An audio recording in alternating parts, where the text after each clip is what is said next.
Hello and welcome, students, to this session of advanced surveying, wherein we are dealing with, wherein we are learning regarding GPS.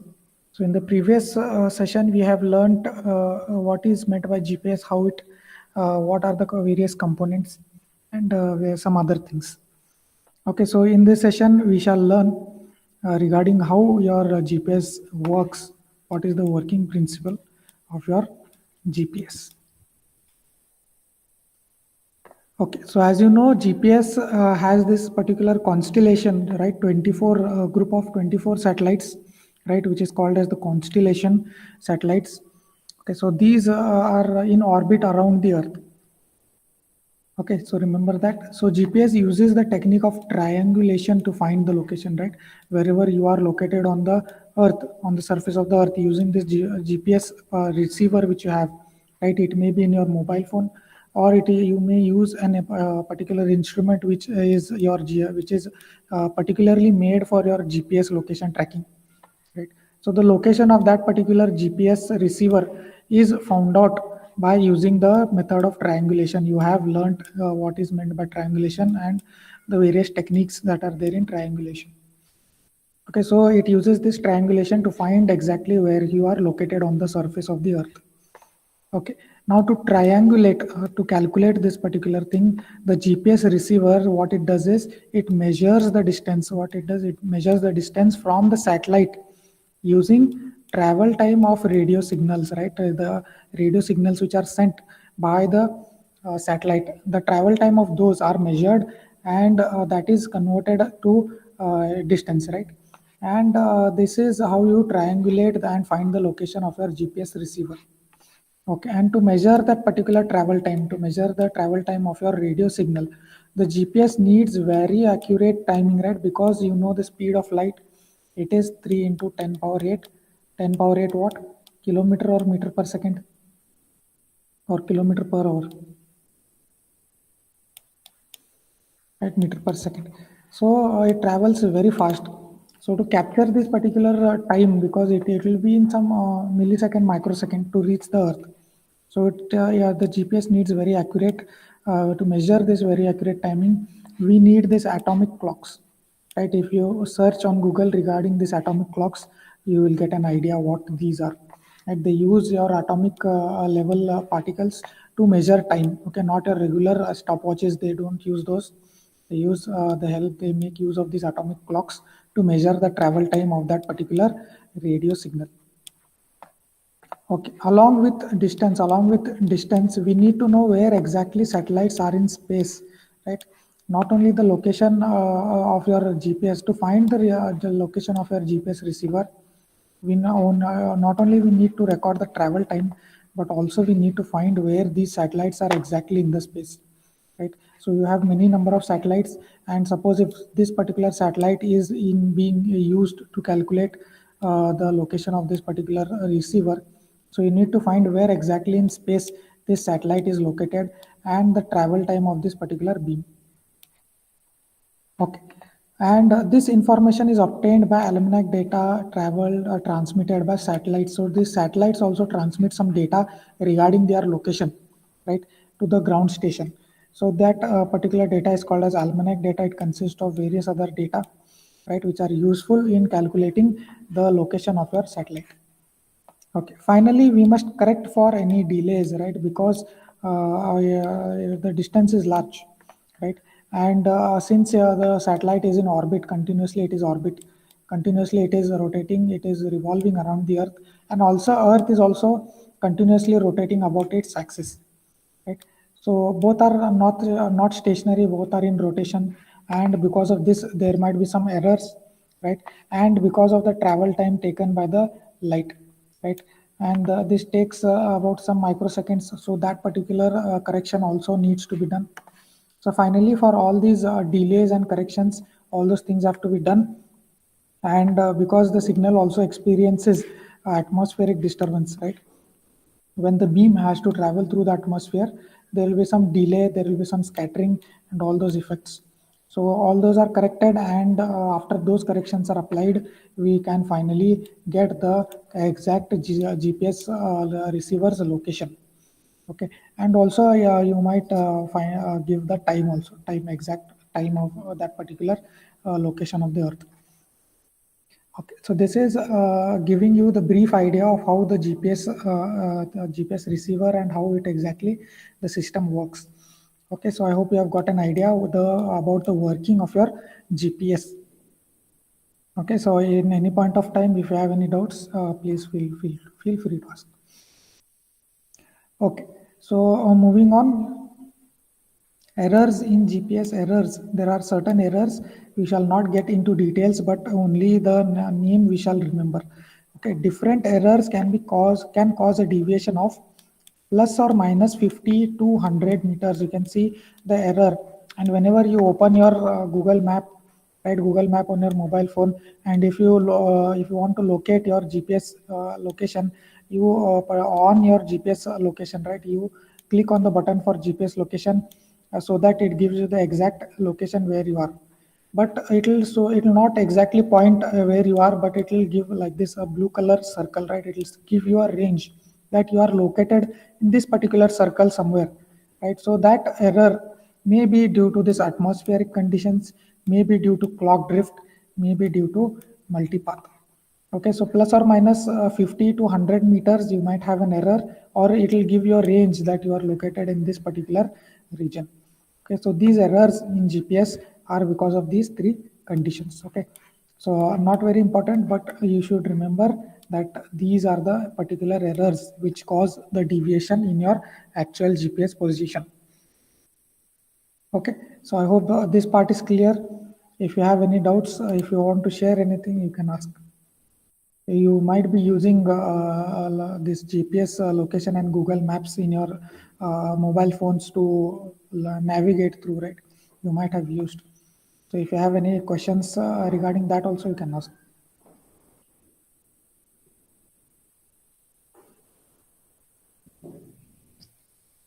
Okay, so moving on. So advantages of your advantages of GPS. You can tell me if you can any general advantages. Answers are already on your screen.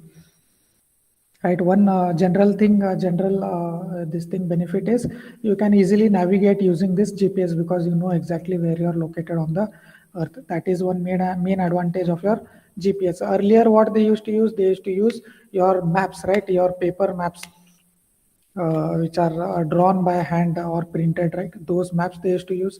And using for navy ships, they use your constellations, right, your stars, to navigate through the ocean. Similarly, after your GPS has been invented, now easily we can navigate using this GPS trackers. Okay, so that is your advantage. Then one most attractive feature of the system, it is 100% coverage on the planet. Wherever you are located on the planet, you can get your exact location. That is a very attractive feature of this particular system. Okay, so this is the second advantage. Coming to the third one, it helps you to search the nearby restaurants, hotels, gas stations. Okay, so you might have also done this particular thing using Google Maps or your any other app which does the same. So you can search nearby whatever you want, because you know your location, and once you know your location, the app can give you based on your location what are the nearby restaurants, hotels, gas stations, etc. Okay, so whenever you search for any restaurant or hotels or any other thing, it will always ask you your location, right? It will always ask your location. So instead of manually entering your location, if you just give its permission for GPS tracking, so it will locate where you are and it will give you the nearby hotels, restaurants, and other things, right? ATMs, service stations, everything it will show you. So that is a major advantage of our GPS. If that was not invented, then you would have to manually search in your maps, and you have to locate yourself on the map, and then you have to search for nearby amenities. Okay, so any other advantage you can think of, you can share. If you have any other advantage that you can think of this GPS system.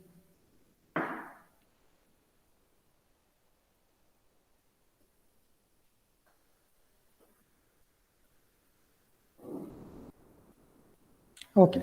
So moving on to disadvantages. Disadvantages. What is the disadvantage of GPS? Okay, so GPS satellite signals are weak, so it does not well work under indoors, underwater, under trees, etc. So you might have experienced this particular thing, right? Whenever you are indoors, right, and you open your GPS location, it will give you a bigger range, right? It will go, the circle will be larger, right? And this is because the GPS satellite signals are weak. Okay, so it does not work well indoors. Underwater is also the same condition, and whenever you are under thick dense trees, right, in thick forest, if you are on the ground and you have a tree canopy, thick tree canopy, then also this problem you will face.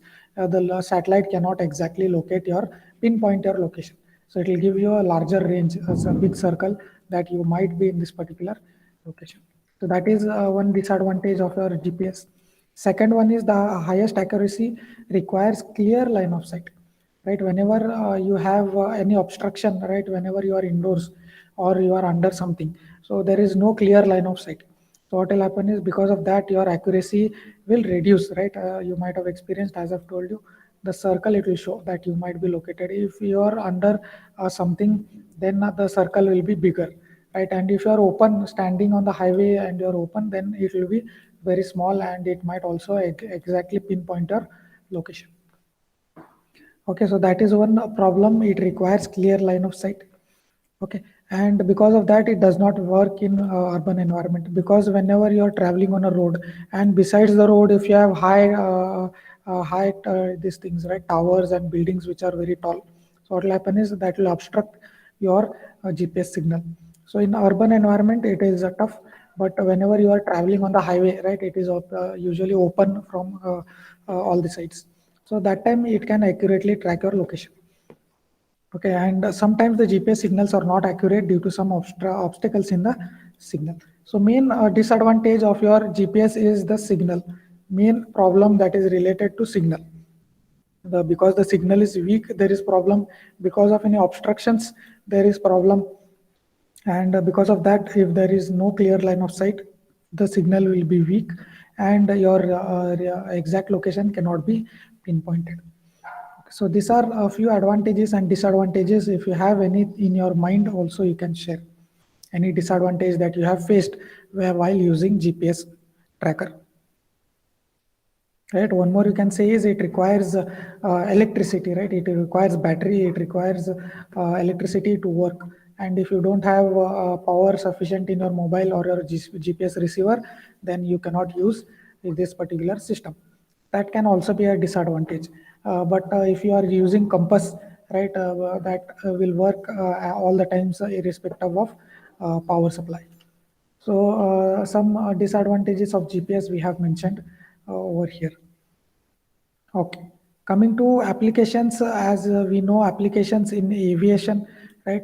Also applications in roadways you have used, in railways also, everywhere wherever you need to travel, we require this particular GPS.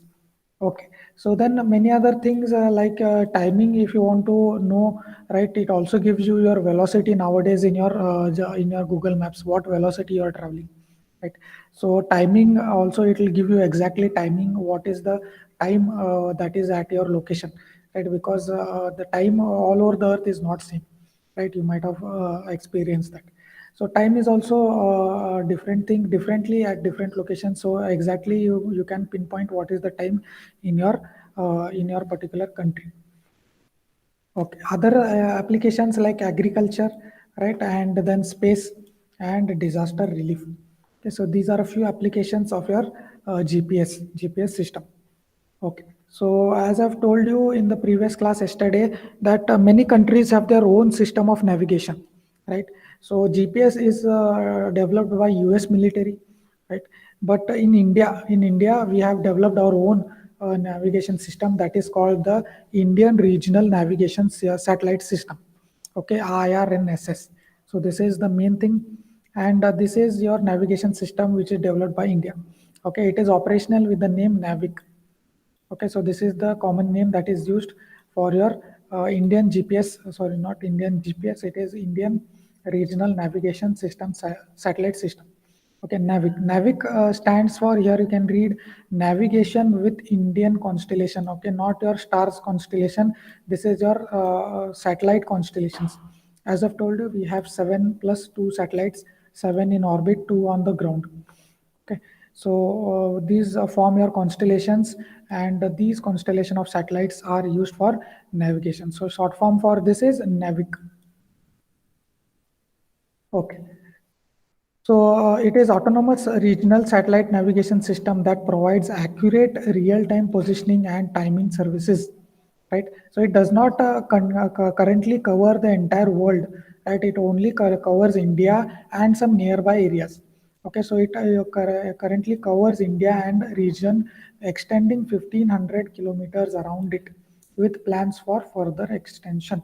Okay, so a brief idea regarding IR and SS I have given you. So if you recall, Russia has its own navigation system that is called as Global Navigation System, or GLONASS, and China has its CNSS. Europe has its Galileo positioning system, and Japan has its QZSS system for navigation. Okay, so GPS is the one which was developed first, right? So we are learning regarding GPS. Okay, in the future we shall learn if regional. In the future we hope to learn in detail regarding Indian navigation system. Okay, after it is being widely used all over the world. Okay, currently GPS is the one which is leading the industry of navigation systems. Okay, so if you have any other questions regarding GPS, you can ask now. So I hope you have understood a few details regarding GPS, segments of GPS, where it is applied, what are the constellations, how it exactly works. Okay, so for your syllabus, we don't have in detail regarding GPS. We have just an introduction type of thing for your syllabus. Okay, so if you want to share also, you can share any other points which you have in mind.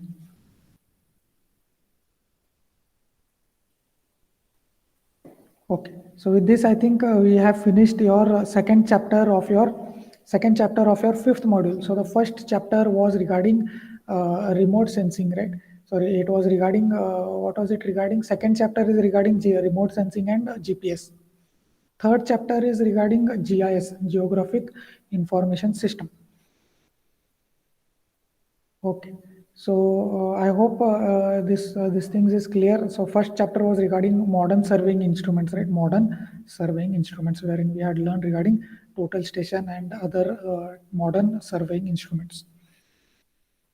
Okay, so with this we can wind up today's session, and in the next session we shall learn regarding geographic information system. Okay, so you can give your attendance now.